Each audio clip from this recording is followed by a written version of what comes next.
Gooey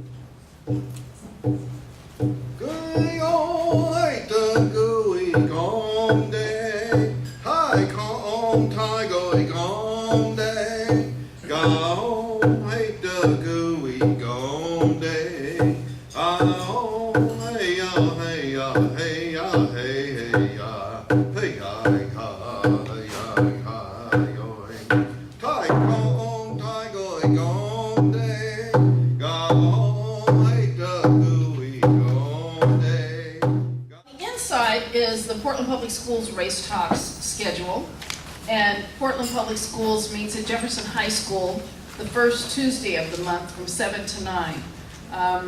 And so this next time in August, both August presentations at Kennedy and at Jefferson, it's entitled The Citizens Review Committee, Community Policing.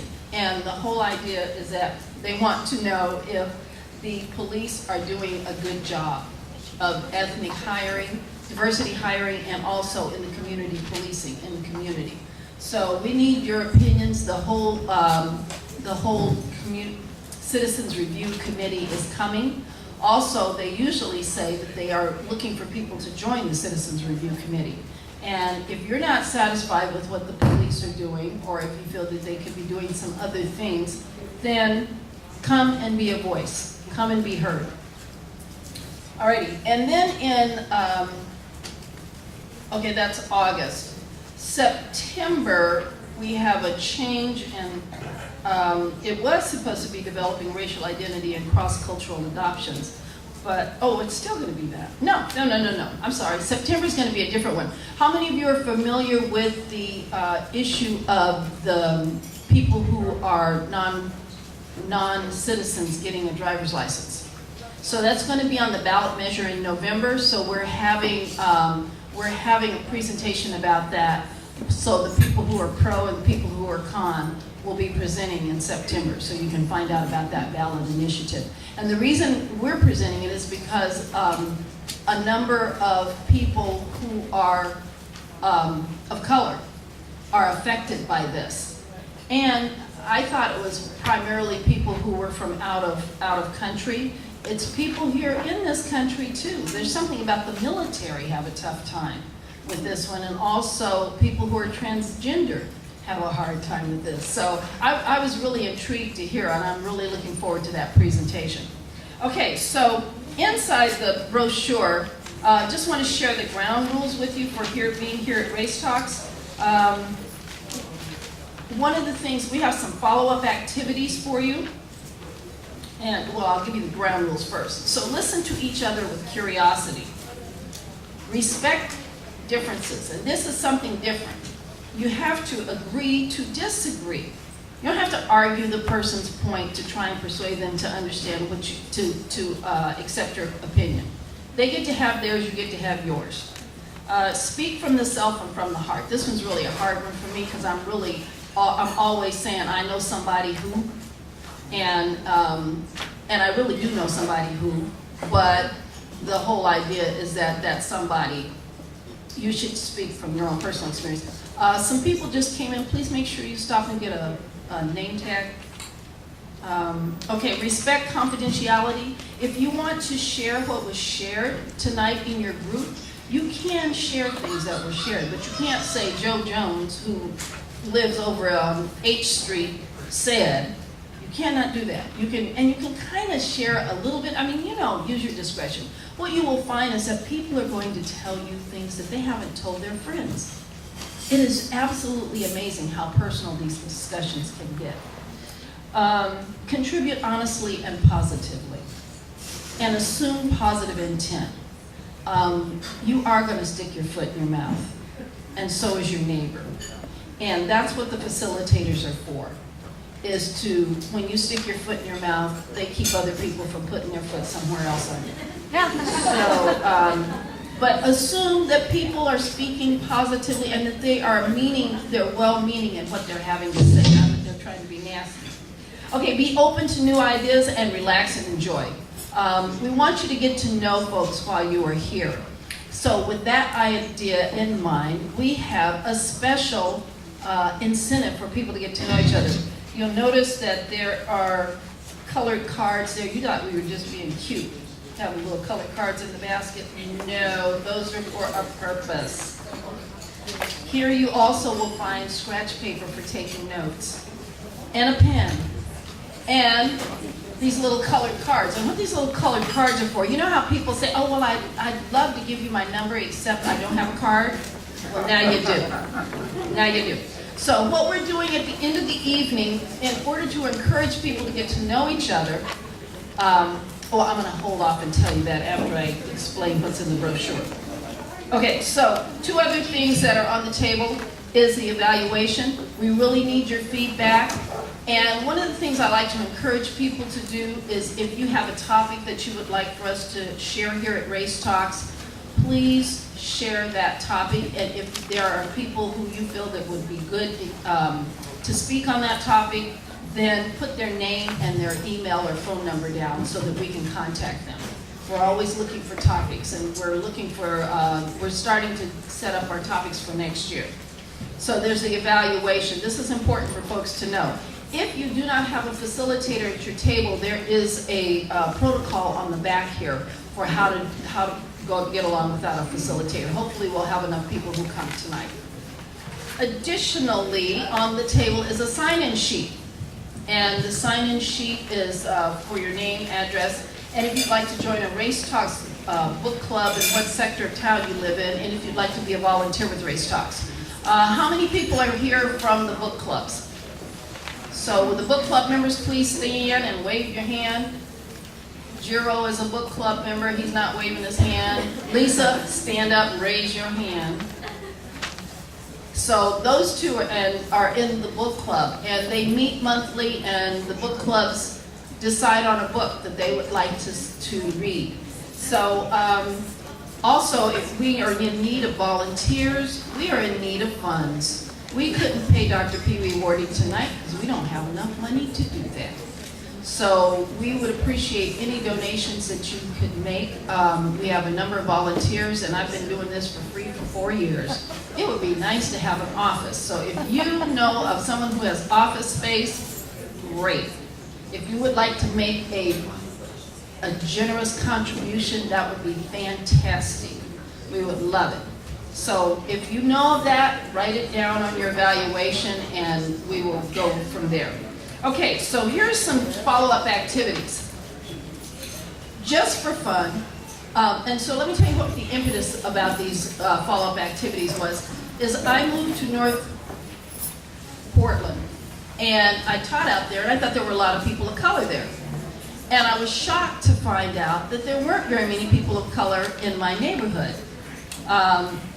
And I didn't see anybody. And what was so amazing to me was that we had a street party, and some of these people had lived on the street 28 years and didn't know each other.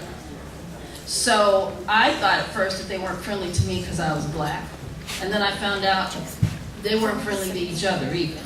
So what we suggest is go out for fun and make friends with someone who is, that's me with the orange basket, but you're right there.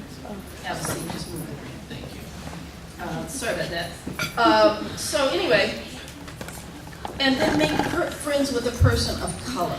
If you're white, make friends with a person of color. If you're a person of color, make friends with a white person, or with someone who is of another ethnicity. So we want folks getting to know each other very well. Also, the other thing that we're doing to encourage people to be friends with each other is somebody wants to dance here tonight. I think we should, we might want to get up and get it down, So anyway, what we're doing to encourage you, these little colored slips of paper that are now your business card, I want you and another person who is not of the same ethnic group as you. Oh, and here's another thing for little sneaky people. You cannot already know this person. You cannot be friends with this person already. So, what we are going to have a drawing at the end of the evening, and the drawing is for a $25 gift certificate to McMenamins one of the McMenamins pubs, anyone you want to go to, so the two of you can get together and get to know each other. So, that's worth a meal, don't you think? Hey, get out of your comfort zone. All right, then, with a friend, share and discuss the contents of Race Talks. And you can watch Race Talks on YouTube also. There's speakers, all of the past Race Talks are posted on YouTube.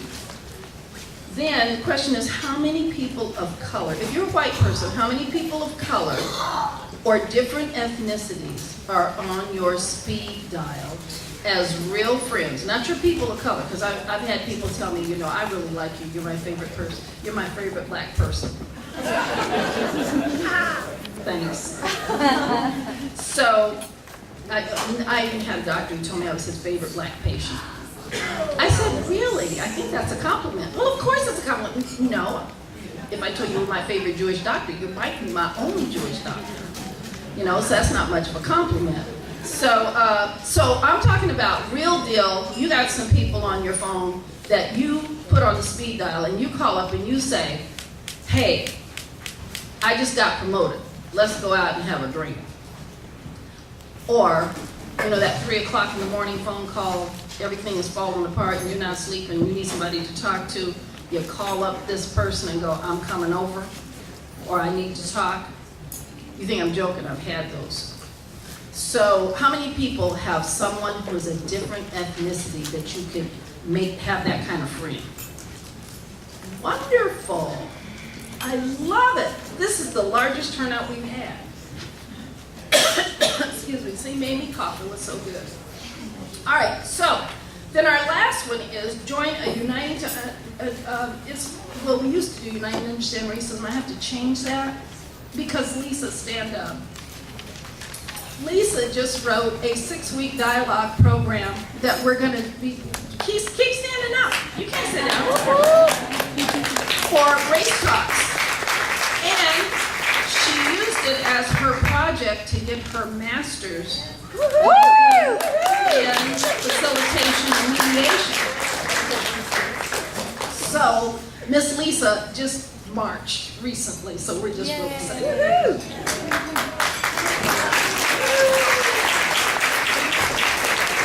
So with that in mind, I think we're about ready for you, Miss Tony.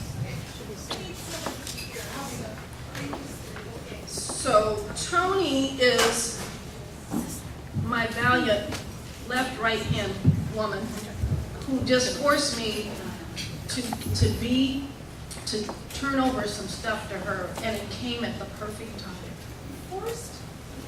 Perfect time. It came when my body decided to fall apart. So anyway, okay, and we're sorry there is no program agenda for the facilitators because for some reason the copier didn't like it. Okay, so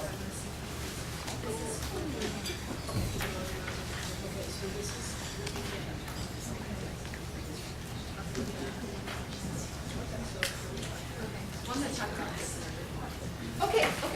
Yay, hi. My name's Tony, and I'm really glad everybody's here on this beautiful evening. I just wanted to, what? Oh yeah, that one too. Okay. I just wanted to tell you, in case you slipped by and didn't get to know about it, this is our raffle item for this month. It is a beautiful bag from Africa, donated to us by Kaweki African Fashions. It is reversible. It's black on the other side. It's just a gorgeous bag. Raffle tickets are $5 a piece, and you can get those at the main table as you come in, if you like. And so I wanted to be sure that everyone knew about it because, boy, this is a really great raffle item. So this is it. Also, as you heard Donna say, Race Talks runs on grants, donations, soft money, basically. You all know about that and how challenging it can be to keep a program running in that kind of a situation. And we applied for a grant recently. It's actually called the L'Oreal Woman of Worth. And it is a very interesting program that the L'Oreal Cosmetics people put out. And there are 10 people chosen from all of the applicants. And if Donna, who we nominated as the L'Oreal Woman of Worth, is selected as one of the 10, there will be a $10,000 award that goes to Race Talk. So we're very excited about that. In the event that she is chosen as one of the 10, we are going to get the word out, because then it's by a popular vote who gets the Grand Woman of Worth of the Year, and that's a additional $25,000. And that would go a really long ways to supporting Race Talks. And so if we get to that level, we're certainly going to let everyone know, so you can go on the website and vote for Donna and Race Talks, so we can hopefully have more funding for this program. She talked about office space. I just know there's someone that's going to be out there who either works in an office, or knows somebody that has an office, or knows somebody that has some space that would work as an office, that either wants to share with someone like Race Talks. We wouldn't be there, every day, all the time, but a shared office space, or just has a space they'd like to dedicate to that. That is really something that we really, really, really need. And also, I wanted to mention that if you are a Portland Public Schools staff member, and or your organization or employer honors professional development units, certificates of attendance, we have those at the front. And so before you leave, sign your name so we can keep track of who we give them to, and we'll be sure that you have one so you can get some additional credit for being here tonight.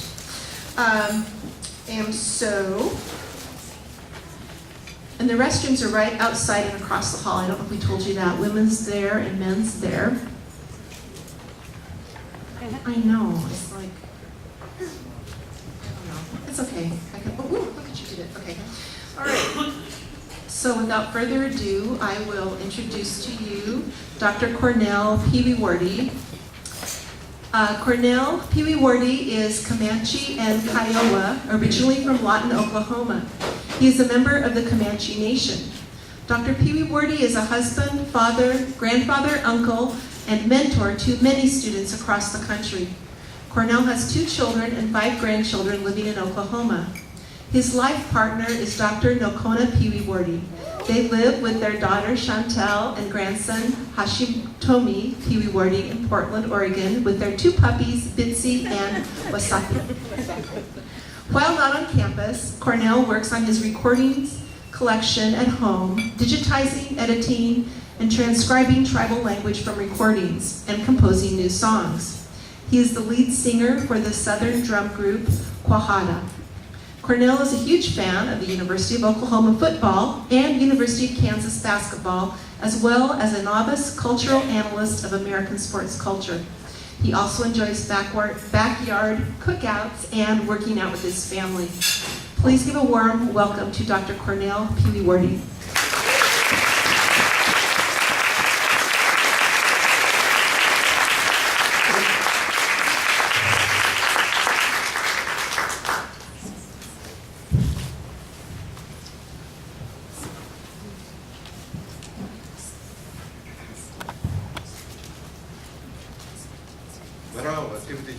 Cornel Pewewardy. I do want to thank everybody for being here. I want to sing a flag song, and particularly we're just now coming after veterans, the activities of veterans in our society, and also Independence Day.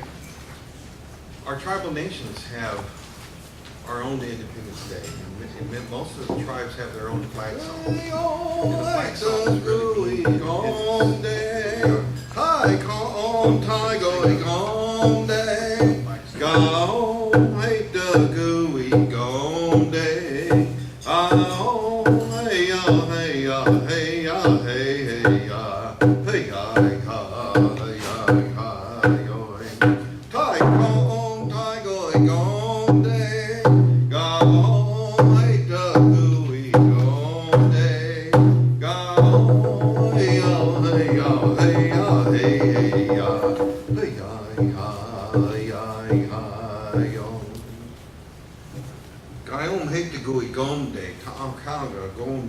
It's our language. That's Kiowa language in Oklahoma. My mother's language is just greeting and talking about the children that come from the families and that they're going off to war. Can you hear me all right? No.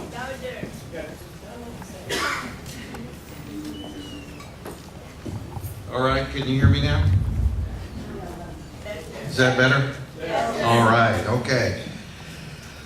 Well, just to put quick, the song is Kiowa flag song, and it means that we're very liberated from ourselves. We're liberated from our country. We would like to share that, and it's our Star Spangled Banner theme song. And almost every tribe has their own flag song. So that's how I wanted to start. But I wanted to physically talk about some of the things that are really important to me. This is Race Talk. I want to thank very much the host for having me here. I'd like to acknowledge, though, that the tribal homelands that we live is the Middle Chinook. That's the Clackamas, Tualatin, and the Multnomah tribes. That's whose people, that ancestral land that we live, we work, many people. I acknowledge these lands because it's their story.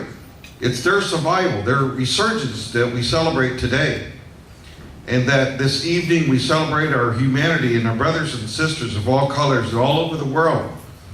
So it's important for me to celebrate 500 years of resistance to settler colonization, 500 years of resilience of oppressive forces that have tried and continues to try its hardest every day to try to make us as indigenous people be like everybody else.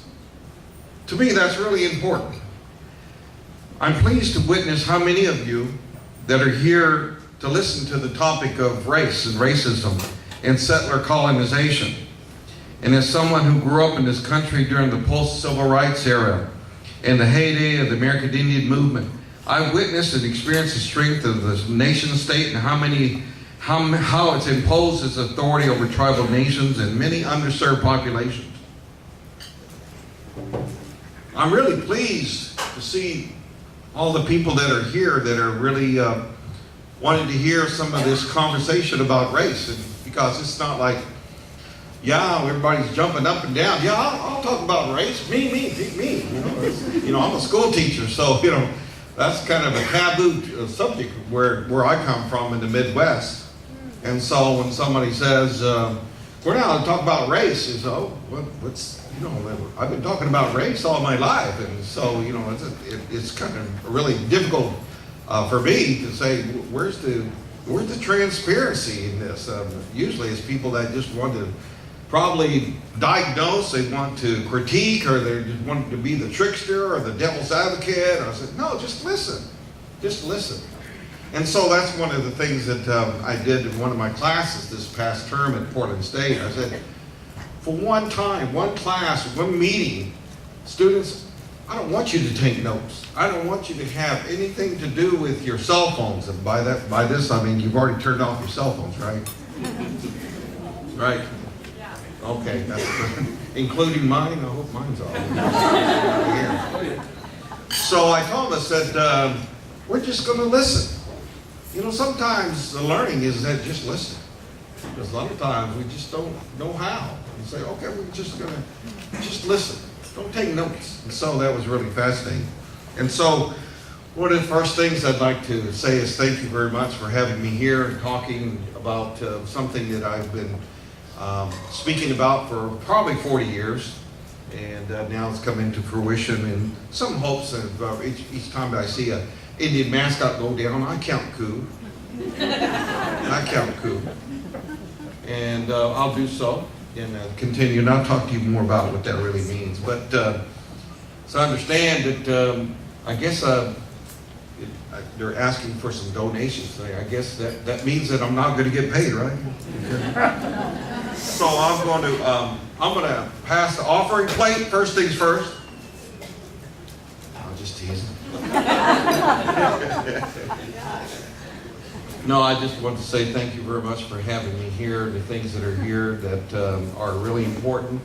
I'd like to show hands of you that in the crowd that really believe that in your lifetime racism will be gone. Give me your show of hands.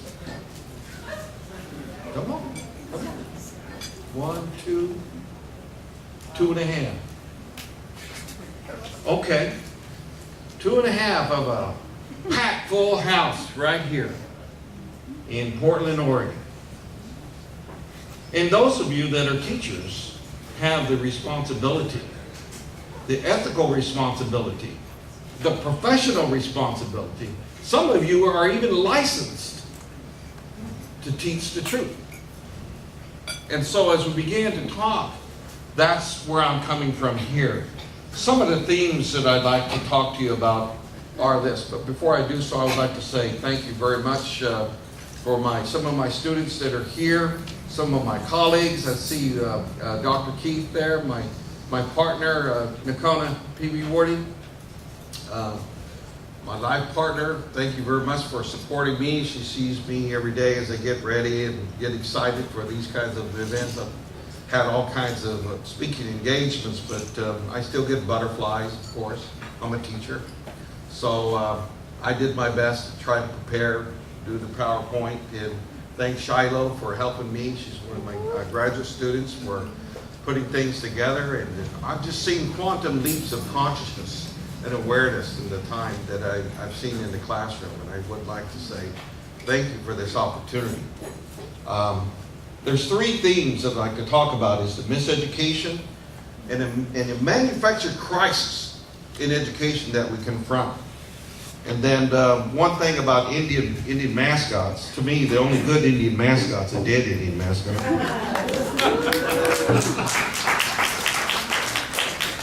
And then liberation.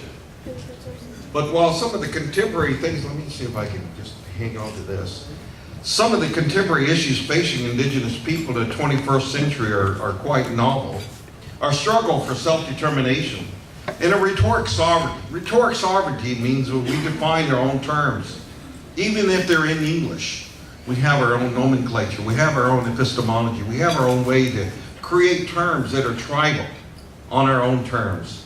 And so that's what I'm going to be speaking about tonight in the resistance to 500 years of settler colonization. They have to be consistent, and it's innovative and resourceful to be effective, and especially when you're working with allies of all colors. To me, the strong-arm tactics of the Red Power movement in the 70s, and they don't work anymore, particularly in this modern society. For one thing that I've learned is that a person convinced against their will is of the same mind still. So that's where learning comes into play. And particularly with students, they hit that aha moment. That's when I know that really they've registered cognition. And that's where the learning takes place. I love to see that even today at my age, in young students, or any student who say, Dr. Beer, I never heard it that way. Nobody taught me this kind of way. And so what I'm echoing today is ancient knowledge.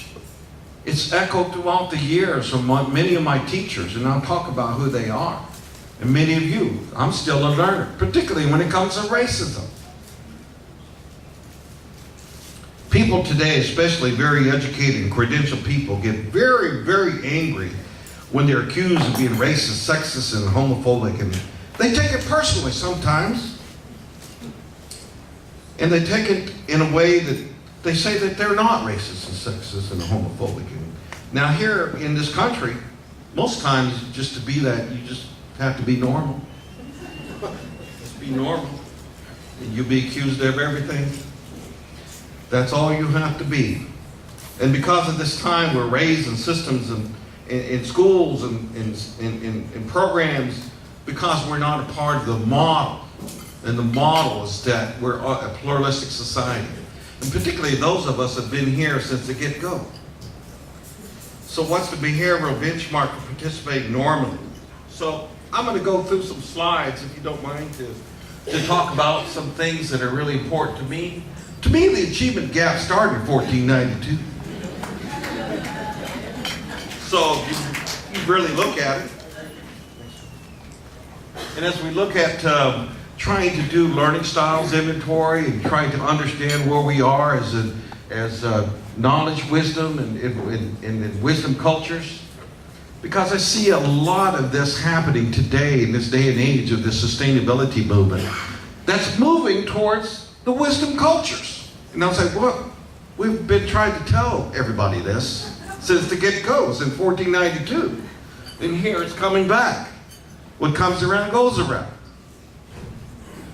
But it takes these models, these paradigm shifts for my Eurocentric consciousness, which includes myself, to break that model. So as a kindergarten teacher and principal, and still a teacher-educator, I have a profound respect for the admiration for teachers and administrators. The work you do is honorable, and although rarely cherished, at this time, I recognize that many teachers and administrators have not been given the time or support to help you teach and administrate in the most culturally responsive way. And I hope I'm able to help explain why teachers should not ignore Indian mascots, and because it's a multicultural teaching moment. And both tools of teacher and administrators can use to help their children think critically about diversity. And yet another year in school. And so yes, we live and work in the most powerful nation state that has many influential colleges and universities that have much to do with constructing worldviews for their students. My critical thinking professors in graduate school taught me that the higher education has a major obligation and academic responsibility to create a reality that is not only equitable and fair, but one that is truthful. In our courses in Indigenous Nation Studies, I like to remind my students that power and control is ability to articulate a concept or an idea, a worldview to another individual or group of people and convince them that their imposed reality is real or it's genuine. And of course, higher education institutions are not alone in helping people understand definitions, constructs, interpretations of the world. Simultaneously with higher education, we have the mass media, we have religion, entertainment, sports, communities to help contribute to what people think is real. And my theory is that universities are at the center of many of these discussions about creating worldviews. They're at the center because we have more time. Our scholarship, we spend hours trying to understand worldviews and consciousness. And therefore, the type of work that we do in academia has an influence on our students and individuals that we will have less time, less focus to purposely construct the images of the world. So where are we in 2014 when it comes to racism and settler colonization? My own personal experience, my colleagues, my brothers and sisters of color, especially those who tell me we have a whole lot of decolonization work to do. So let's begin. Go ahead and talk about that. Here's the comic slides right here. It says, it's time to reclaim America from illegal immigrants. Got native guys say, I'll help you back. So sometimes we have to laugh at ourselves because we see this conundrum generation after generation. And it doesn't take another Mind DeLorean, Custer Died for Your Sins novel to really snap that consciousness. But sometimes it does for those that are novice to Native studies. Come in for the first time in their college world and say, I wish I could have been taught this in high school. I said, well, you could have. You could have if it wasn't for power and control. And there's another element called the falsification of scholarship. Another element called politics of the Common Core standards. And we could go on and on. So, tonight I'd like to make a major caveat to share with you. I want to make sure that you know that my thoughts and my insights are my own, and they don't reflect any official statement from where I'm employed, so better get that out of the way. Look it out there, where's the man? So I'm reflecting on some fresh microaggressions in my academic career, and I remember arriving in Portland about 7 years ago from the state of Oklahoma. And back then, my hair was jet black. It was long and silky. Back then, I remember being 6'2". Back then, I weighed 190 pounds. I had a washboard stomach. I'm just teasing you, but not really. But the man's been beating down on me. It's what I look like today, so what you see is what you get. So as we began to talk about where we are, I have the best job I've ever had in my whole life. I have the best job I had in my whole life, and it worked a long time to get it. But it's a lot of blood, sweat, and tears. A week ago, I got an email from colleagues talking about how the native peoples have digressed from getting PhDs over time.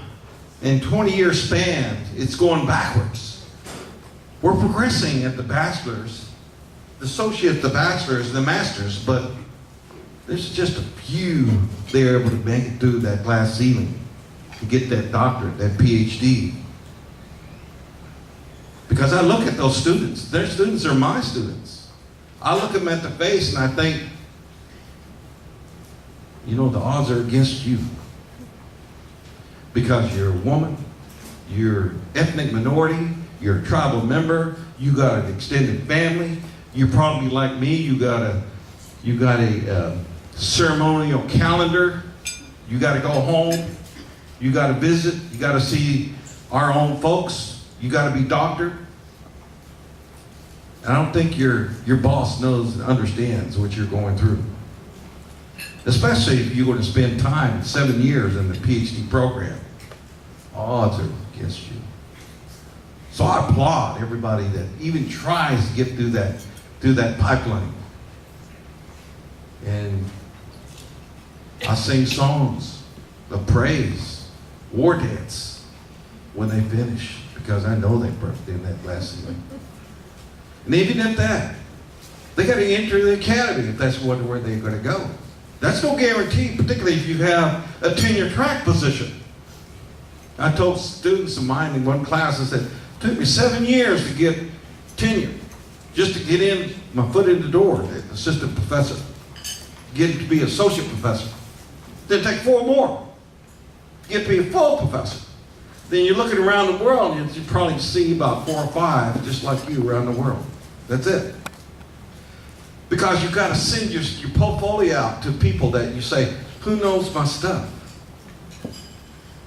Who's going to evaluate what I'm able to do with my scholarship? And I probably can count them on one hand. So as you begin to evaluate the process and what happens to those that want to go for that professional degree, that's what we have to continue. We have to look at all of us to help that person get through, to bust that glass ceiling. I wrote an article like that and said, fancy dancing on academia's glass ceiling. Meaning that I did my best to bust it. Now I'm doing the fancy dance on it. So I can see other students that were probably, all scarred up like me, myself. So I began to look at this idea of microaggressions and what does that mean? I've got all these academic books. You can look at Dr. Sue's book about microaggressions, but I want to bypass all that academic stuff and go straight on into to talk about some of the slides that we have and get some humor in here. The guy says, offer them whiskey, we'll get the whole country. Offer them gambling, we'll get it back.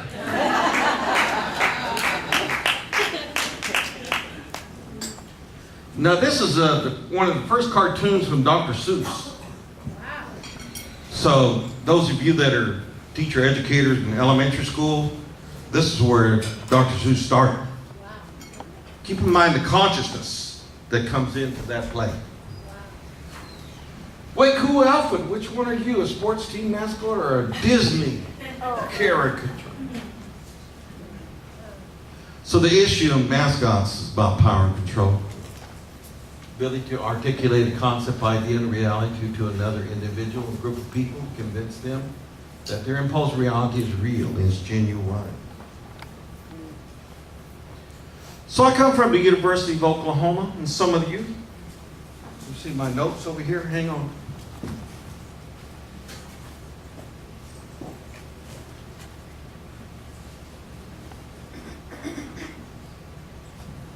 This is important because it takes some time, those of you that have gone to graduate school. This is a picture of George McLaurin, a veteran school teacher living in Oklahoma, applied to the all-white University of Oklahoma to pursue an advanced degree in education in 1948. His application was rejected because Oklahoma statutes made it illegal for blacks and whites to attend the same school. McLaurin filed a complaint against the University of Oklahoma on the state court level and won. He was allowed to attend classes, but not with his fellow students. This photograph shows how he was segregated to an anteroom, which is the waiting room, of a graduate classroom in 1948 after his admission. And in 1950, McLaurin filed suit with the United States Supreme Court and won. That case paved the way for the two cases of Brown versus Board of Education. So I just thought I'd share that because many of my students, even at the University of Oklahoma, did not know this story. So I'm looking at all these proud, predominantly white universities, and I was saying, what's your history about diversity? Is it this that we have to follow? A lawsuit just to get to the table? But he didn't even get to the table. Look at his table. It's in the hallway.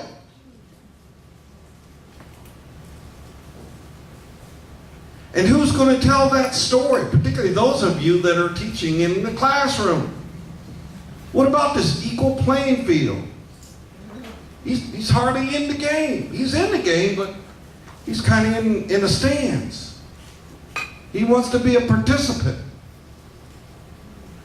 We all do.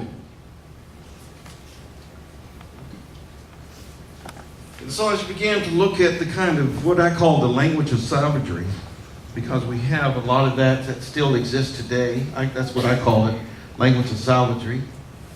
The only good Indian is dead in no man of totem pole better. So you can read that yourself, but I grew up in a time that had all kinds of terms. Even my colleagues of color, they were called Uncle Toms or Orioles even. They call us Uncle Tomahawk. Or Apple. They called me Apple. That was a metaphor for white inside and red on the outside. Or the Uncle Tom Tom. Whatever be the case. But that was the nomenclature of the day. But that was just for our peer. And that still echoed out in many parts. And it's still burnt into the consciousness of many of the generations. And so I'd like to talk about a few things here, reflecting upon where we are. Go ahead and talk about where is your consciousness, where is your history? Where does it start? Mine starts way before 1492. This is the Columbian Exchange. And here's the website. But as you begin to see all the gifts that we have in the world and where they came from, look over here where that skull and crossbones and all those diseases and the livestock and the grains and how this Europe, African and Asian to the Americas cycle came over and then to Americas, to Europe and Africa itself to create this pipeline. So talk about the contributions of Native peoples. And not just on Thanksgiving. or I call it things taken.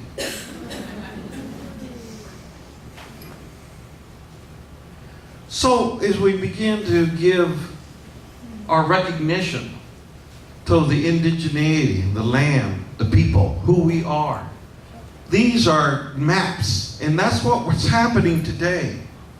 A lot of our tribal leaders who are well equipped with Native Studies majors and minors, they're going off to law school, they're going off to professional school because they're learning about who they are, their tribes, their tribal sovereignty, and they're exerting that self-determination in their professional lives.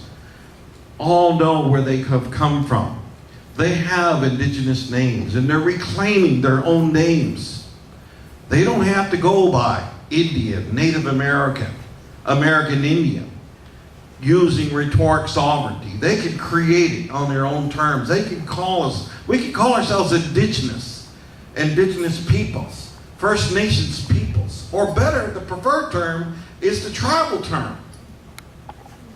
That's the preferred term. If you know the tribal language, for me it's Numana, the Comanches. That means the real human beings. So as you begin to look at this 1492 world population shift, and what happened, and this comes from Russell Thornton's work, the percent change in native population on the continent, 1492 to 19. Look at the North-South America boundary. So look at the axis. Who's going to tell that story if it's just not the indigenous peoples? But of course, sometimes we get this fabrication, these ideologies about the theories of manifest destiny, and then who's the chosen race and who's not. That comes out loud and clear in schools. Let me give you could you back that up?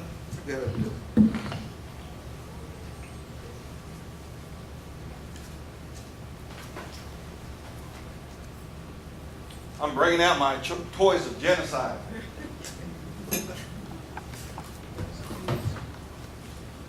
So I have this little.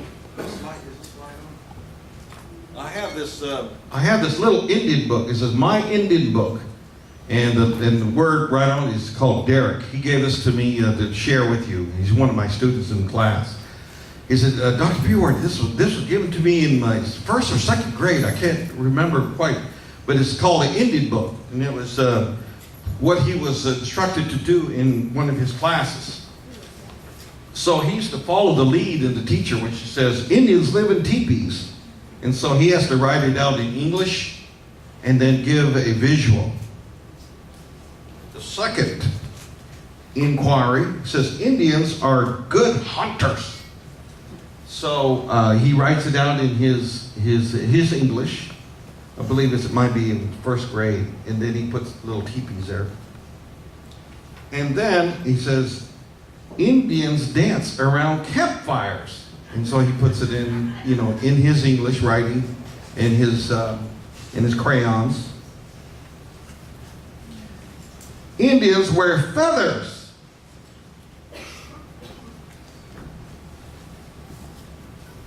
And the last one, it says, Indians use many symbols. So that's the assignment in first grade class when he was going to school in Florida. I said, Dr. Pewewardy, you won't believe what I had to go through. I said, yeah, I probably do. I went to the same school, I think. So as you begin to think about where we came from, my curiosity is, what school did you go through? I hope you didn't go through this process yourself.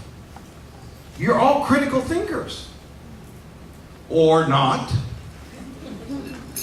You might be dysconscious. DYS, like dysfunctional. That means your reality is so far removed from the reality of the ethnic group, you don't even know what's right and wrong. You will say like the others, children, let's sit down Indian style.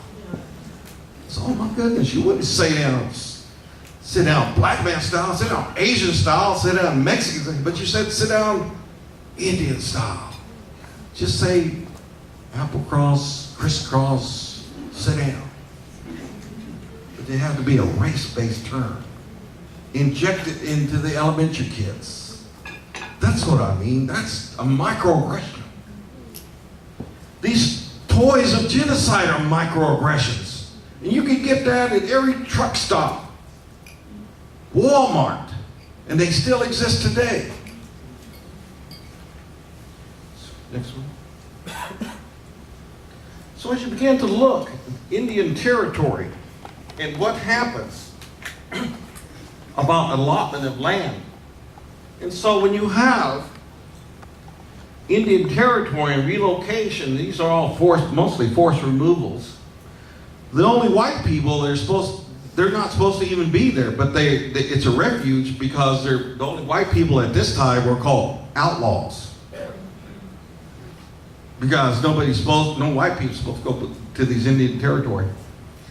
And so they found their way there, and that was refuge. Next one. And so what we have here is these heritage celebrations in school. And this one happened to be at the Oklahoma Land Rush in this day. Kids celebrate that. Next one. And so as you begin to look at the land openings, and this is where I'm coming from. This is my study, because I was not taught this when I was a product of the public school. I stumbled upon this information in graduate school. This is not good. Particularly those that are critical thinkers shouldn't have to go through what I went through to learn this way after all of my schooling. And so as you begin to look at it, and this could be Oregon, this could be Washington, this could be California, it's the same story. But it just so happens that it's opened up by allotment. In the Oklahoma Land Rush, the settlement, land opened by lottery and sealed by these bids. Next one. And so as you begin to look at these terms, the Grand Rush, Indian Territory, the Boomers, the Sooners, and this one here, the Sooners. You know where that term comes from? It means they broke the law. They went sooner than they're supposed to go to for the Oklahoma Land Rush. And somehow that's honorable. Some of my students that are sports advocates and athletes are like, oh, I didn't know, Dr. Pewewardy, nobody told me that. I said, well, that's why you're here. That's why you're taking this class. I'm telling you this. This is real. Next one. This is the interference. This is where it was interrupted.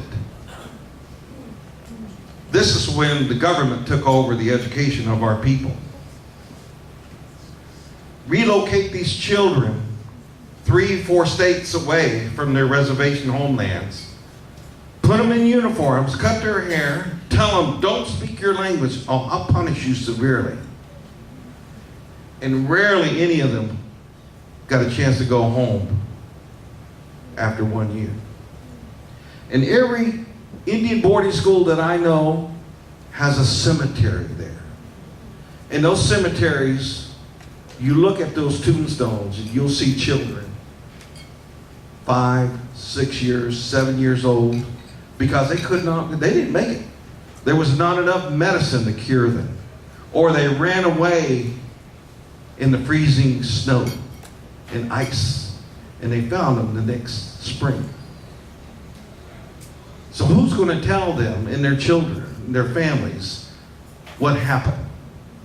And so you take that's just one school, but that's across the country. And so you look at these forts, Fort Benning, Fort Lewis, Fort Sill, Fort Hood, they all were Indian boarding schools. So that's a legacy. Next. Educating the Indian, the idea of beating Eurocentric ideas into their learning. Kill the Indian, save the man. That was the theme.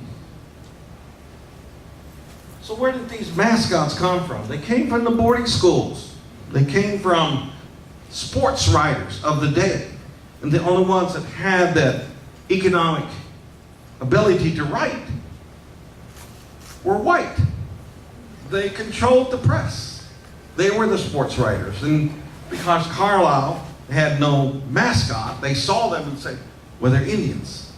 So we'll call them Indians in the sports pages. So that's how that came to be. So as you begin to look at where Indian mascots, they came from outside of our community. And so that's where that power and control element comes from. Next one. And so look at the contributions, particularly those who are in sports.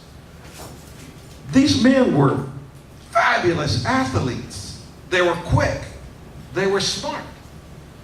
Especially if you're going to beat up one another on the playing field, you got to have some kind of headgear. So they invented these nose guards. And that's a contribution to protect their nose from hard tackles. That was a Carlisle. They invented that. Next. Then other universities like Harvard and Columbia, they noticed that because they played these teams and they started to wear those. Next one. And then the resistance and the affirmation. This is their football team. Next. The team that defeated Army in 1912, Carlisle won. That's the game of the century in football. To me, that's the greatest game of football. It's right here. Those rivalries, the Ducks, the Beavers, that's out of sight, out of mind to me, looking at this. The reason why, just 20 years out from 1912 was battles of both teams fighting each other at Wounded Knee. Their grandpas were fighting and killing one another. That's how far out that is. And if your coach tells you that's who killed your grandpa, you're going to get mad too. Talk about motivation. They want to kill him. They want to hurt on that football field. And so that's what inspired. That's what Pop Warner did. That was his strategy. That was his academic strategy. And that's why many times they won. They won most of their games. It's the greatest battle of the century. It's in this book right here called Carlisle Bush's Army. Body blocking was called Indianizing, one of the innovations made by the Carlisle football team. Even shoulder pads, hip pads, practice sled, forward pass. The spiral was a native invention. University of St. Louis threw its first spiral pass after their coach saw Carlisle football team member pass the ball. He learned how to throw the spiral from his native teammates. And most of the sports athletes in my classes did not know this, because they were so consumed with their own contemporary worlds and their campuses and their culture of pop culture. So let's begin to look. While that was happening, the children were in school. So what's happening to their land at the same time? It's this land grab. 125-year anniversary, 90 million acres of land lost during this time. It's called the Dawes Act. Nearly 2/3 of original land had been taken. Legacy of the allotment, the profound loss of land. From tribal ownership to non-Indian ownership, sold, stolen, bribery, tax foreclosures. Termination. A lot of tribes are terminated here in Oregon. And they're just now coming back. That's what we call nation building. Or building their nations back. Using their own language, using self-determination. More economic results. Checkerboarding, complex land ownership, land conflict, government jurisdictions. And then what happens when you bring in this idea of fractionization. Because you have the original Law T, the second generation, the third, the fourth, fifth, and the sixth. And that is the reason it's so complex to sell Indian land today. You have so many errors down this side, you're going to get pennies if you do decide to sell your land. Look at the degradation in this graph. Next. So for me, in order to have an American dream, there had to be an indigenous nightmare. As you begin to look at the leasing, no control of the land, no collateral, lack of economic opportunity, no wealth accumulated. So as you begin to look, what is the statistics? And we have the Multnomah Communities of Color report. We can have, a whole trail of tears, but just by going through that, just on every section, every ethnic group. But it will probably parallel what I'm showing you here.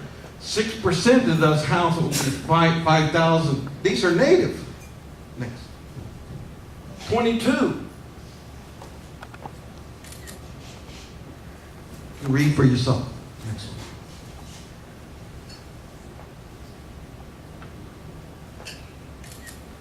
And so here we go.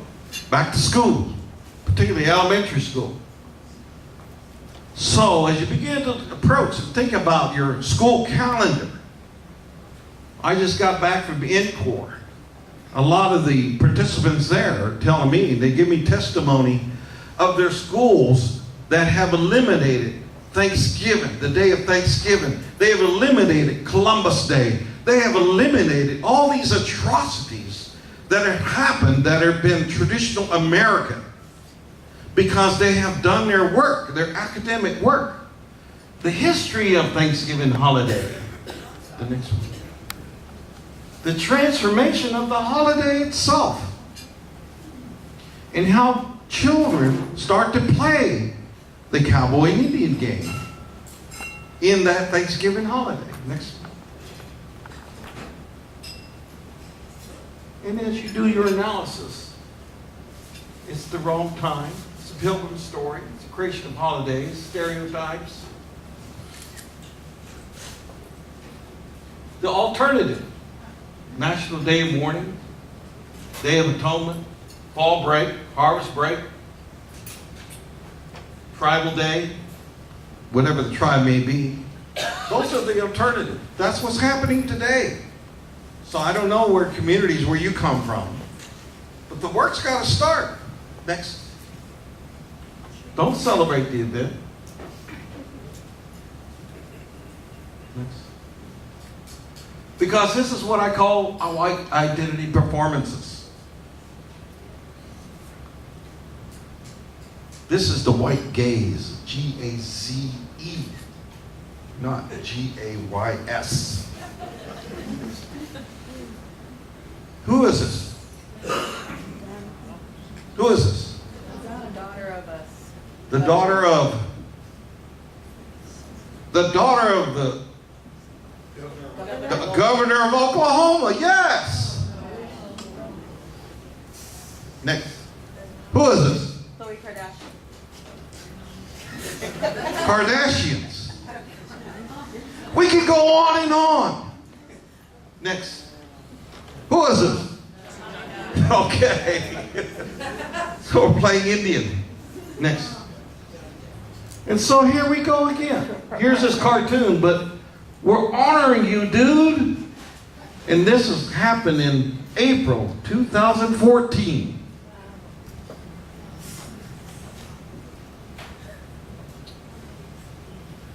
Next. So as you begin to do the juxtaposition, we can honor every group the same way. See how they feel. And try to convince them. Or even worse, get mad because they say, we're honoring you though. We'll use that PC terminology. We'll spin it. Next. Remember that language of savagery I talked about? Here we go. Geronimo was dead. That was the code name. What if we use these terms here? How would the people feel then if you were termed the enemy? Next. Another major microaggression. Cobell. This is a class action lawsuit at the national level for mismanagement of money from the Bureau of Indian Affairs. The government.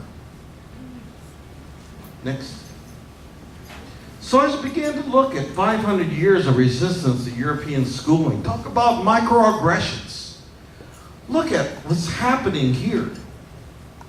And I've got some handouts here, and I'm not bypass the pop quiz I was going to give y'all, but I'll give you some handouts and things that will be helpful you to understand where I'm coming from, because you have some things here to look at. Next. To me, that this comes from liberation-based healing conferences, the hierarchy of power and control. This had a lot to do with the occupation movement, and also the element of idle no more, because we know who's in charge when you look at this diagram. What I do, I put a pyramid on my classroom, and we play the game out. Every student has to position themselves on this pyramid. And once they do, they say, okay, let's work it out. How are we going to work this game out we call life? Because most of us are down here that look like me. My family's right here. My students are right here. My generation is right here. Still fighting to try to get up that pyramid. Next.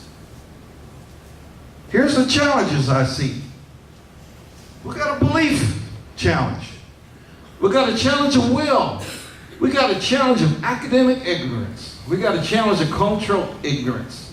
We got a challenge of lateral oppression. That's called intertribal racism. We got a challenge to decolonize the mind. We got a challenge to institutional accountability. We got challenges within our own indigenous communities. We got challenges with inequality, and then we got challenges of inclusionary, because inclusionary in higher education, to me, is a bad word, because it infringes on the terms of sovereignty and self-determination. And so we begin to look at the challenges to prepare culturally responsive students, teachers, researchers, administrators, and elect tribal officials. And so we're going back to the future. We're doing it. Brother Yellowbird does it through his decolonization methodologies called neural decolonization. Back to the mind. Calming the mind. Back to where it used to be. Evidence-based, research-based practice. Songs, ceremony, dancing, meditation, mindfulness. So, I've got a lot of books over here. I'm just going to bypass and share that with you. But you know, every class that I have, I'm just really thankful that a lot of the students are able to give me time, energy, and you say, you know, what I'm sharing with every class is it's just not my knowledge, because you know, I had a lot of bold teachers, and a lot of teachers are not even here today because of oppression, because of accidents, because of belief systems. So what I'm saying today is not really new to many of you. It's not new to me. I'm just echoing. I'm echoing generations of what they wish they would have taught this generation today. And so what do we do about it? Where are we going to go? I hope that we can have more hands show up than 3 that said they're going to see racism disappear in their lifetime. But we got some work to do. Just yesterday I had this signing of, let's share it with you.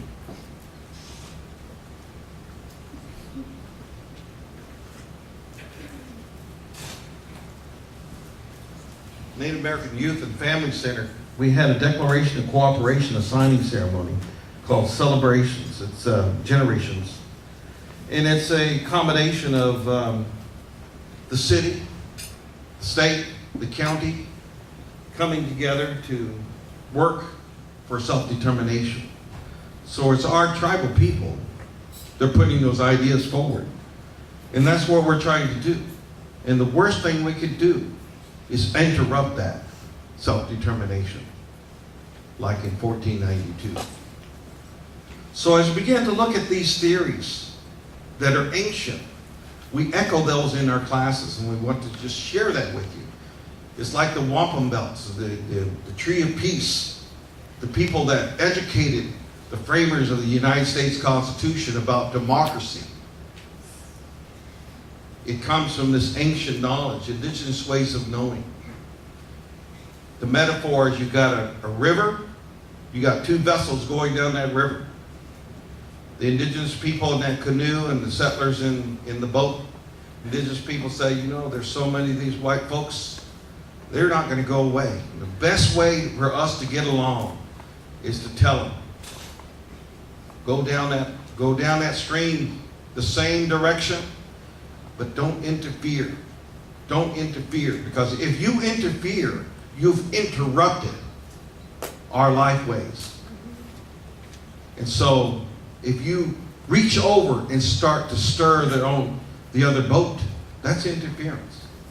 And that is democracy. That is diplomacy. That is theory. That's indigenous ways of knowing. And that is self-determination. That is nation building. That is happening today.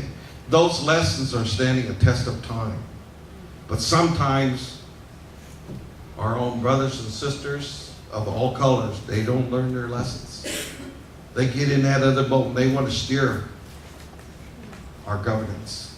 They want to steer our way of life. Or worse, make it speak their language. So I guess I'm just wrapping it up. I just wanted to share just what little time that I have. I probably had about 40 minutes to talk to you about racism. But really, 500 years of resistance. But, you know, the man only gave me 30 minutes. I did my best. So I want to say thank you very much for listening to me.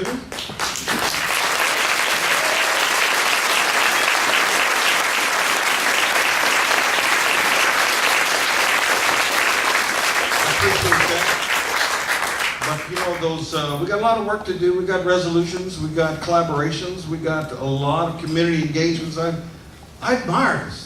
What you're doing today, a community that comes together and talks about race in an honest way, not transparent, not being the trickster, playing the devil's advocate. I said, no, just clear mind. Let's get together. Let's do our work. So, because many of you hardly take care of children, and that's where it counts. We want to leave a better world than what we came through, particularly those of you that are probably my age and surviving the civil rights or the American Indian movement. Those strategies, to me, don't work anymore. The strategies work right here. Education. Sitting down with your brothers and sisters, day after day, eating with them, talking with them, playing with them, dancing with them.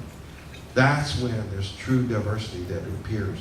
And that's how we got to work things out, particularly if you don't want anybody to go away. I know that people are going to Mars. But you know why people are going to Mars?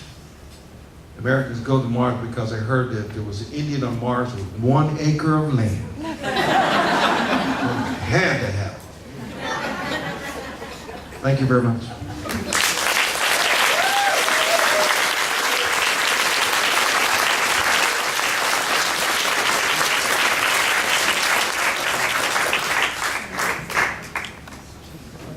Wow, let's hear it again.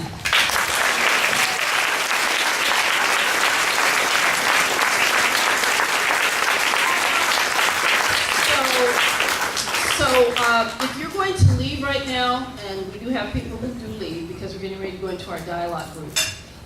And normally we would have been in dialogue groups already, but Dr. Pewewardy was so compelling that I thought we needed to sit and listen to what he had to say. Let's hear it again.